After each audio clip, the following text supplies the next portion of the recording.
Hello, I'm Don Meyer, and I have been asked to interview Dr. David Noyes, who is the District Superintendent of Phoenixville Area School District. And Dr. Noyes, wonderful to visit with you for a few minutes and ask a few questions about this important season in your life.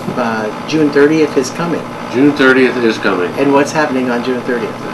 On June 30th, I will retire as a public educator and be put out to pasture, so to speak, and be, I guess, on my way to some important relaxing with family and some important fishing with largemouth bass. A lot of important things that are coming up. You have also had a lot of important things that have taken place. How long have you been here at the Phoenixville Area School District? Tomorrow will represent the 7th anniversary of the board approving me to be superintendent of schools. I actually started, though, 60 days later on August 20th, 2001. So, better part of 7 years. All right, and where had you been before you came here? Before that, I was about 7 years at the October Area School District, where I was the assistant superintendent for curriculum and instruction. And before that, for 7 years, I was a principal at the Center for Arts and Technology Brandywine campus. Before that, you sure?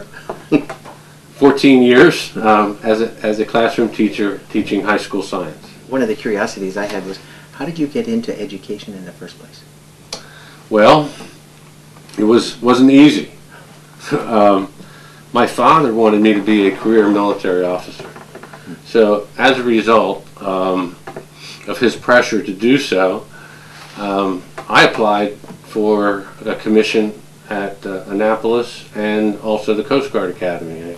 I tried those two. I was kind of water oriented, and I got accepted at both and chose Coast Guard Academy. 2 years in to the Coast Guard Academy, after I'd gone through the roughest 2 years, I really decided career in the military wasn't for me.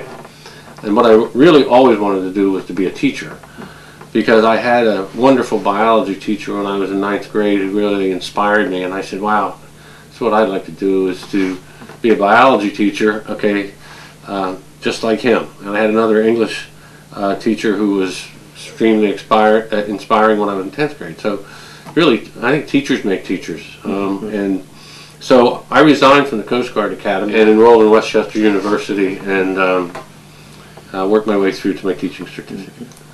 Right, well, you're coming here.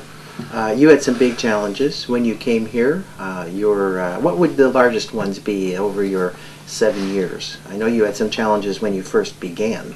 When I first began, we had a high school construction project in disarray, and the board was looking for somebody to take control of that project and deliver it as quickly as possible. A week before I came on board, they had announced that the school would not be able to open for 3.5 months. And on August the 20th, I stated to the board and public that it would be open on October the 1st.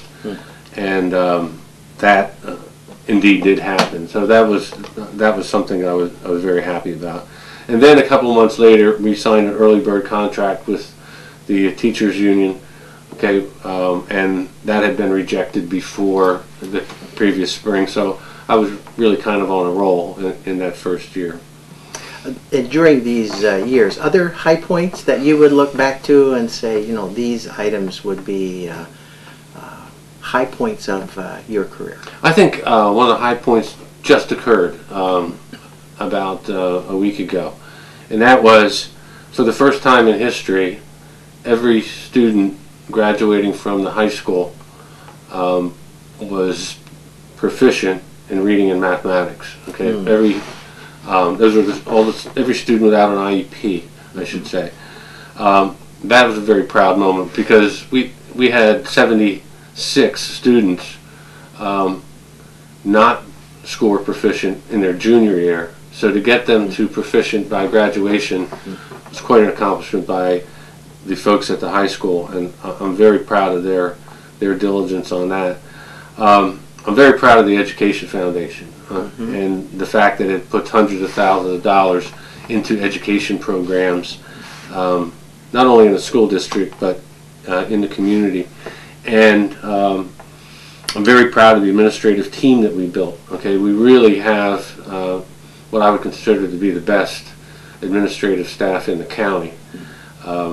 Very strong group of individuals, 9 of whom are working on doctoral degrees right now, and that's pretty terrific.